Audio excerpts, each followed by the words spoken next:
So, hi everybody for Monday's class. We're just going to be talking about the plastic soup sort of photo essay, as well as just a few more things over deadlines. So, I'm going to share my screen. The videos for minutes, I'm just going to have it in the background, in the corner as before, except this time, I'll at least make sure to keep it that way. But on the side here, I do want to at least focus on a few more clarifications on the upcoming deadlines. So I don't have the sound playing for this photo essay, um, but just imagine a really bad song from Jimmy Eat World in the background. And this is just pictures and text with a song in the background. So these are engaging in multiple modes. We have sound with music.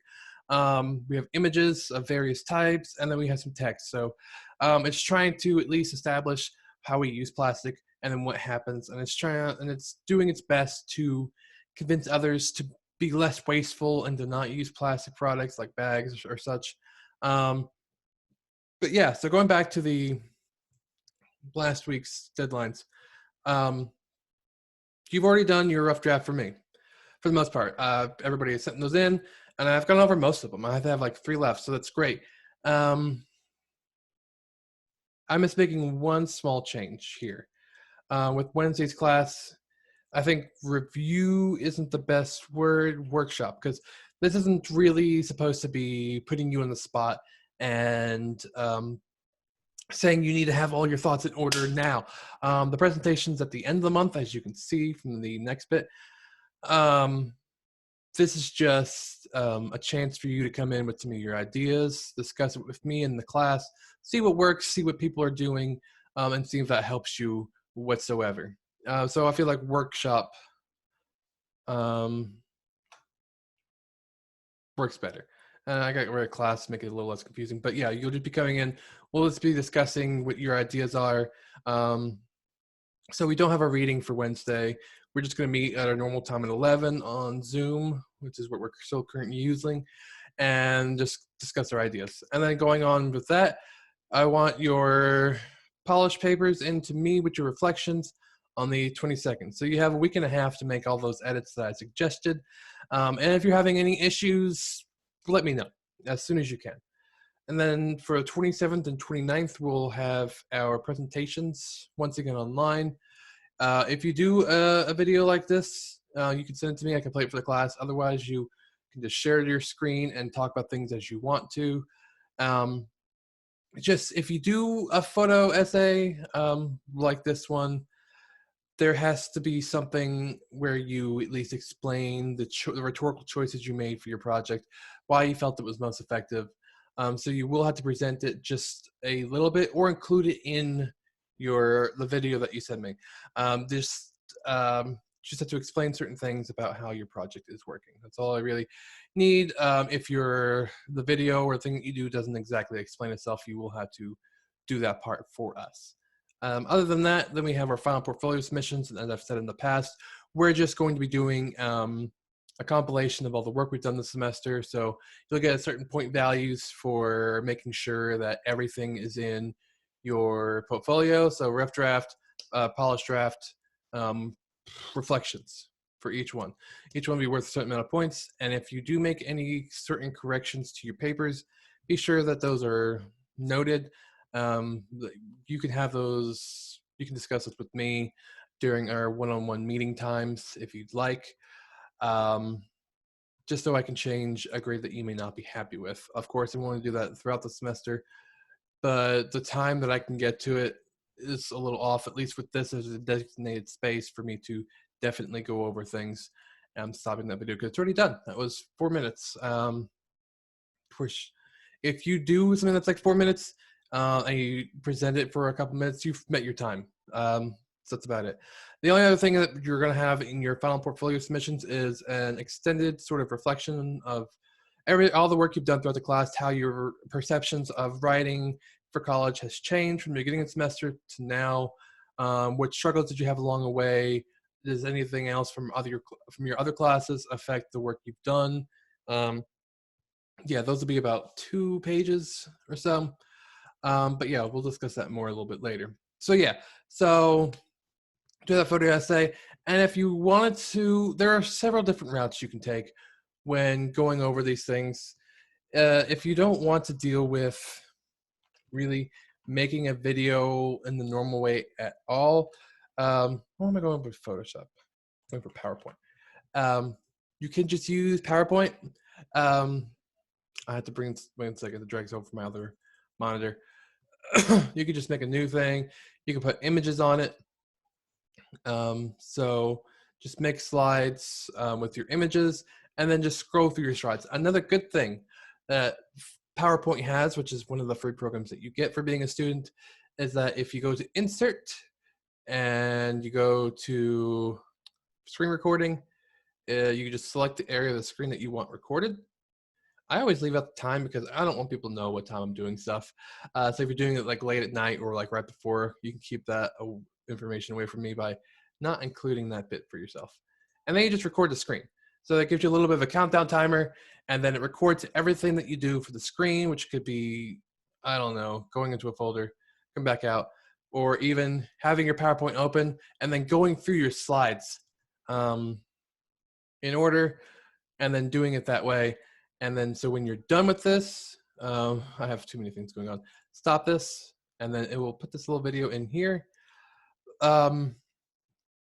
One really weird thing with the way that PowerPoint works with this recording is that it won't at the same time record the sound of any videos that you may pull up. So if you did pull up a video for a second and you're using the PowerPoint recording feature, the recording would be, the sound would be left out unless you change your microphone settings to like your input being the same as your output. But that's a whole other thing. And if you wanted to include sound, there are other workarounds for it, especially since you can record videos through Zoom, as iffy as that may be at the moment. It's just what I've become comfortable with at the current point in time. I have a habit of speaking way too quickly. Anyways, however, if you have your microphone plugged in, as you just heard, it will at least record what you're saying. So if you did want to walk yourself through going over things, you could totally do that. Even so, you can just take this and save the media as something, and it saves it as an MP4. Now, there were those music files I was looking for in documents of all places. And then this, if you did need to make any sort of revisions to whatever you created in PowerPoint, don't talk over me. I'm going to lower this. Then you could just upload this straight to YouTube, and you can unlist it and just send a link like I do. So when I send you videos, it's unlisted, so nothing is going to be foundable by other people who are just looking at my page, because I do have a lot of random stuff on there. You'll still be able to see that other stuff that I don't have unlisted. But yeah, so those are just some other examples of what you can do for recording this process. You can just use your own voice while you're talking through this process. And then if it makes you more comfortable, do this in advance. Otherwise, if you're comfortable doing it on the spot, you can still totally use something like PowerPoint, or go with one of those other programs that I had mentioned in the past, which I don't have a sticky for my notes, oh yeah, so Venngage and Pictocharts, which you can use to compile infographics. My gosh, I don't know if you see this thing on the top, this top banner getting in my way, but it gets in my way. So yeah, you just come to here, you make an account, and then you just do some random things to make reports, show statistics, just maybe surveys that you've done, just things such as that. I try to have a way that, oh my gosh, this thing gets in my way. Which is also similar to like Pictocharts, which is also just be like user-friendly. So these are just things that are meant to make infographics, flyers, charts, that sort of thing. And they always have examples. You can play around and see which one's best for you. You can wait until after your, oh, these are some empty, okay, it just wasn't connecting. Things. So yeah, if you do your infographics and you wanted to present those in class, like I've said a lot, and I feel like I need to repeat myself sometimes. you can just present it to the class the same way that I do my lectures throughout the week. Otherwise, you could just have it up on the screen, use PowerPoint to record your footage, use Zoom to record your screen, and then you could just talk us through your project and then just upload it or send the file directly to me and I could play it for you. But like I said, with the photo thing, this had some really bad music. I'm not too sure how this got around having music in it without running into any copyright issues. But if you wanted to have some background music for your video, first off, it's going to be a little more complicated for the video editing process. But if you feel like it adds something, go for it. If you're just using text and images, a song in the background could really help. If you just save it locally to your computer, I play it for everybody to watch. We can skirt around copyright issues that way, as long as there's some accreditation for the author of the soundtrack. If you put it on YouTube, it gets a little iffier, unless the videos might still be penalized from copyright issues. So that's just something to keep in mind when you're actually putting these things up there on the internet, is that it can be taken down at the worst possible time, like before I see it or the class sees it.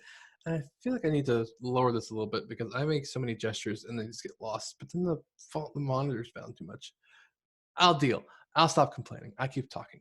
But yeah, so those are just more examples about what you can be doing with the multimodal project for your assignment. If you're still a little confused over what the heck a multimodal project is, I feel like I have covered this a lot. But a multimodal project engages in different modes. I did like the example of the meaning making from last week's reading. So just think of the words, visual, audio things, and gestures all as different modes. And you're just trying to make all those work together so that you can convince your audience of something specific. Because remember, you're trying to institute some sort of change in a community that you are a part of. This could be, I don't want to talk about anybody's current projects. So at least with our examples from the reading, so acquire knowledge, not the flu. You did have somebody who went over flu statistics and said this is what the campus needs to be doing to prevent the spread of this illness. And I'm realizing that this is a poor choice of thing to mention, but whatever, we're dealing with it. Like how you can prevent the spread of illnesses. So it was really just, they just had designed a poster or with just preventative measures that students should take, and they said they were going to hang them around. Whether or not those flyers were actually hung up around is not the point, but they did create a flyer to hang around the campus.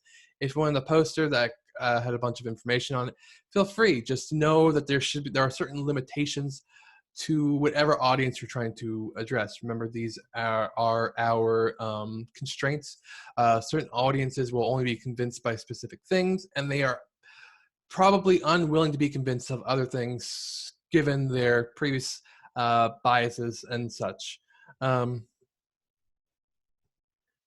be railing now. So yeah, so ideally you're going to finish up your paper, and then you should be including something that is change making.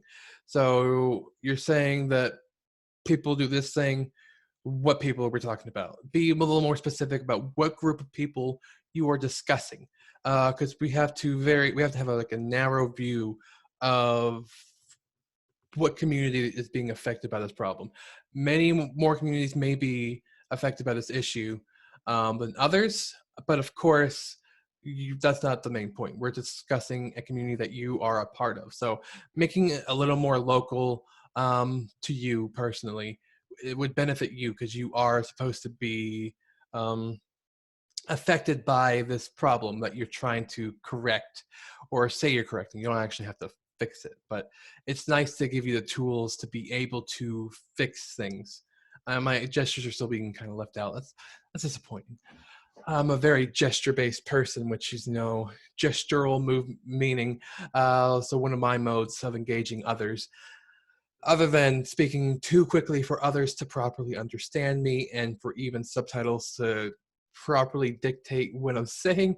But that's another ramble in itself. It's just how I do. I get excited and I keep talking. So it doesn't help with anything. Anyway, so if you didn't want to take pictures and you decided to use them from the internet, be careful of those images that you're using. Some people get very anal about their pictures or images or designs being stolen and used by others without accreditation. So you should try to find something that isn't tied to any sort of copyright or is at least public access. There are some websites that can give you a bunch of images that you can use without any sort of citations.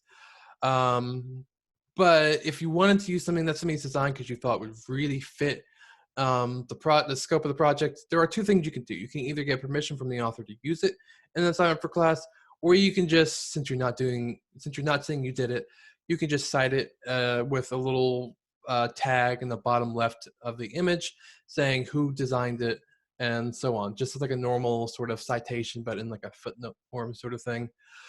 If you wanted to draw your own images like I did here, go for it. If you wanted to make a little bit of pixel art of random things, do that. This is me. I made this earlier. That's totally my fat self without a nose, because I couldn't figure out how to design a nose on the pixel size that I chose, but that's another tangent. But yeah, so just do whatever works for your assignment, for you, what's best for your project, what get you, what's a good risk that you can take that shows that you put in a lot of effort, or at least you thought about these things a lot.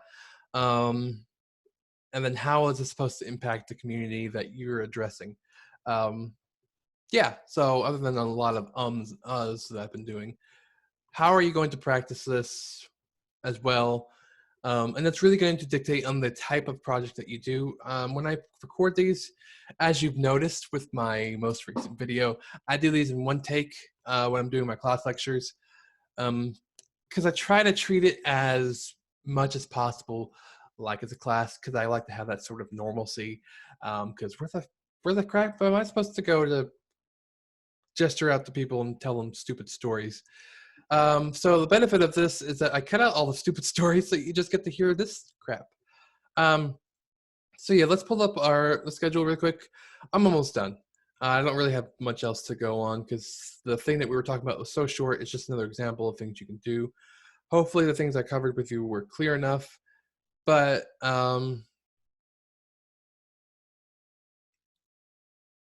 did I have two? Okay. Perfect.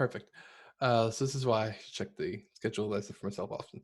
So yeah, we just covered the plastic soup, which is the same thing as the argument and photo essays. It was just an example of it.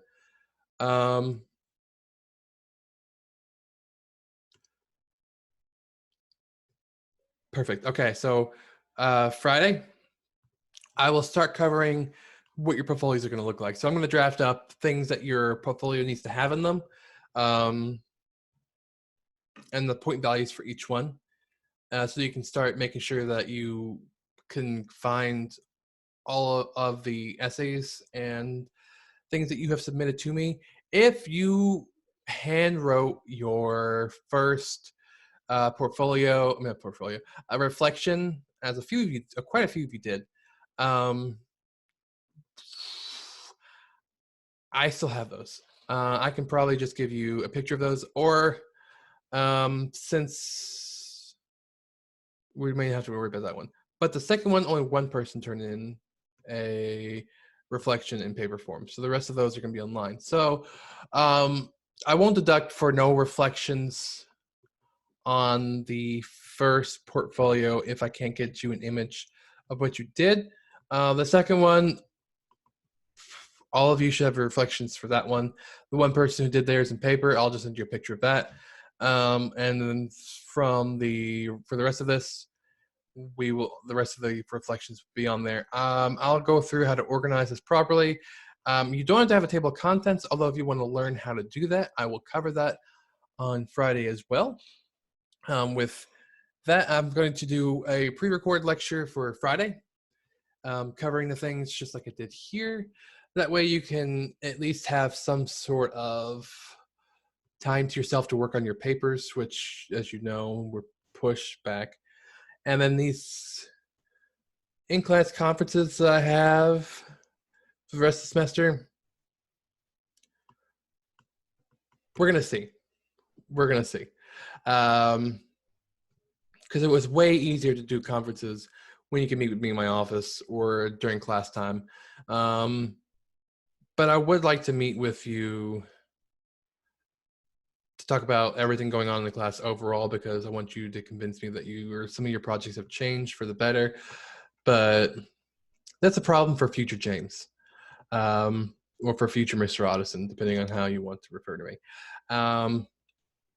But yeah, so we're not looking for any other readings this week. Just for Friday, I'm going to be covering some stuff with your portfolio. And yeah, and then I don't need this anymore. Don't save it.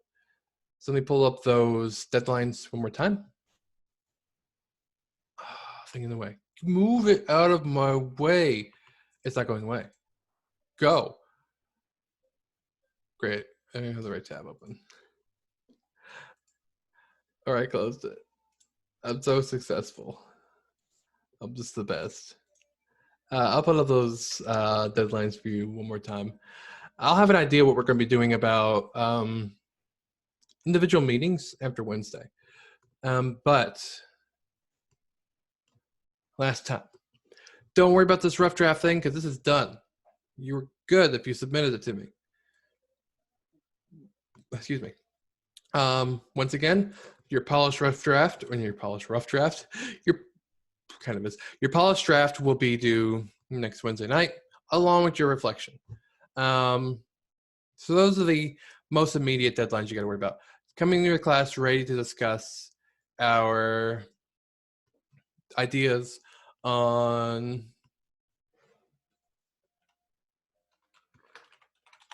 change the wording again. I can't keep my thoughts in order, I guess, because everything's just crap and going everywhere. Anyway, so we're having a multimodal project workshop on Wednesday, which is everybody who is aware of this, come discuss, and that will be our class. Don't worry about any readings, just what your ideas are, make sure they're okay. Provide some suggestions to some of your peers if you'd like. We're going to be doing this all together, so it's going to be a huge mess. It's going to be great. So these are just the two most important things you need to be worrying about right now. Multimodal project workshop, and then the polished draft and reflection. So other than that, that's all I've got for you. It just should be short. I thought it'd be shorter, but I kept talking, which is what I tend to do. Anyway, so let's stop sharing this. There we go. And pull my big old self up on the screen. So you all have a wonderful day. I will see you all on Wednesday. And if you are having some issues, please email me. If you've kind of dropped off the face of the earth after everything went to crap, email me. I will try to work with everybody as I can throughout the semester. I don't want you to have to fail or retake this course because of the world shit. I've tried to curse. I try not to curse in these, but I did. But yeah, so you have a wonderful day once again. Bye-bye.